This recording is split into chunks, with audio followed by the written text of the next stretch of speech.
ইসলামের সঙ্গে জামাত ইসলামের কোনো সম্পর্ক নেই। জামাত ইসলাম একটা বিভ্রান্ত রাজনৈতিক দল, মুনাফিকি যার একটা অন্যতম প্রধান কৌশল। লক্ষ্য করুন, সারা পৃথিবীতে ইসলামের যখন জয় জয়কার হয়, তার কিসের আপিলের কারণে, কিসের টানে মানুষ অন্য ধর্ম চিন্তা বাদ দিয়ে বা পরিত্যাগ করে ইসলাম গ্রহণ করেছিল? এক নম্বর কথা, সমতার চিন্তা, অন্য ধর্মের প্রতি টলারেন্স। জামাতে ইসলামে এইখানে, আর ইসলাম মুনাফিকি বোঝেন কিনা আমি জানি না, নিশ্চয়ই বুঝি। মুনাফিকি মানে হিপোক্রেসি, মনের মধ্যে এক বলে আরেক। মুনাফিকিকে ইসলাম প্রথম থেকে কবিরা গুনাহ, সবচেয়ে বড় গুনার মধ্যে একটা হিসাবে শনাক্ত করেছে। কেন এটা আপনি বলছেন যে তারা বলছে কারণে যে আপনি লক্ষ্য করুন তার বিভ্রান্তি এবং মুনাফিকি। উনি এই যে সম্প্রতি আজকেই বা গতকালকে ইসলামী ছাত্র শিবিরের একটা প্রকাশনা সংস্থা থেকে মুক্তিযুদ্ধ সম্পর্কে তাদের একজন লিখেছে যে 1971 সালে নাকি বাংলাদেশের মুক্তিযুদ্ধ ছিল এটা ইসলাম বিরোধী, এবং সেই অর্বাচীন লেখক আল্লাহর কাছে প্রার্থনা জানিয়েছে মুক্তিযোদ্ধারা যে অপরাধ করেছিল ইসলামের বিরুদ্ধে, আল্লাহ যেন তাদের ক্ষমা করেন। এটাকে আপনি কি বলবেন? 1948 সালে যখন এই দেশে মুসলমানদের জন্য ভারতবর্ষে একটা আলাদা ভূখণ্ড হওয়া দরকার আছে কি নাই রাজনীতি হলো, এবং মুসলিম লীগ সহ অপরাপর যাবতীয় রাজনৈতিক দল, এমনকি আপনার আম্বেদকরের মতন মানুষও একটা মহাপ্রাণ, তিনিও যখন বললেন যে পাকিস্তান হওয়া মুসলমান মাইনরিটির জন্য গুরুত্বপূর্ণ, তখনই জামাত ইসলামী পাকিস্তানের বিরোধিতা করছে।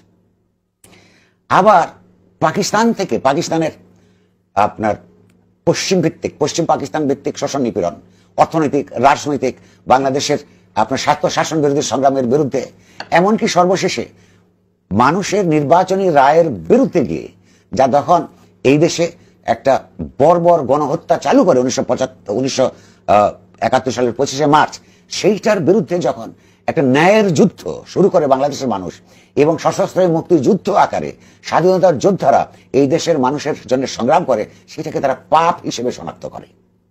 এবং সেই ইসলামের নামে, যেটা যে কোনো ইসলামী মানদণ্ডে, ইসলামের যে কোনো তত্ত্বের মানদণ্ডে, এমনকি ইসলামের যে জিহাদি মানদণ্ড, সেই মানদণ্ডেও পাকিস্তানিরা ইসলামের নামে, পাকিস্তানি শাসক শ্রেণী বলবো আমি, বাংলাদেশে মুসলমানদের বিরুদ্ধে অপরাধ করেছিল। এইখানকার সেই মুসলমানরা তার অপরাপর ধর্মগোষ্ঠীর সংহতির ভিত্তিতে একটা জালেমের বিরুদ্ধে লড়াই করে বাংলাদেশ স্বাধীন করেছে, তাদেরকে এরা বলছে অপরাধী।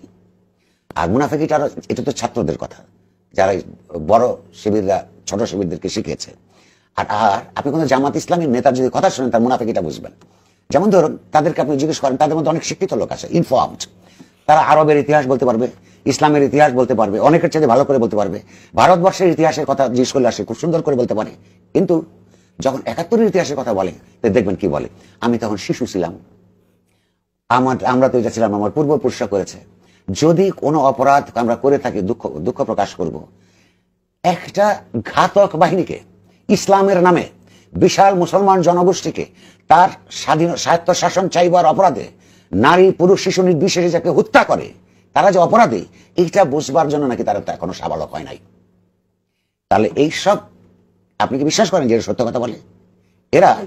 এরা মুনাফিকি করে, জানে অপরাধ স্বীকার করবার মতন সৎসাহস তাদের নাই। শুধু তাই নয়, পরবর্তী প্রজন্মকে, যেই তরুণীটা লিখেছে, তাদেরকে কি ধরনের ইন্ডাক্ট্রিনেশন করেছে, তার আপন জাতিগোষ্ঠী, জনগোষ্ঠী, এমনকি বায়াস মুসলমানদের বিরুদ্ধে তাকে আপনার এক ধরনের অপরাধী করে নতুন করে তৈরি করছে।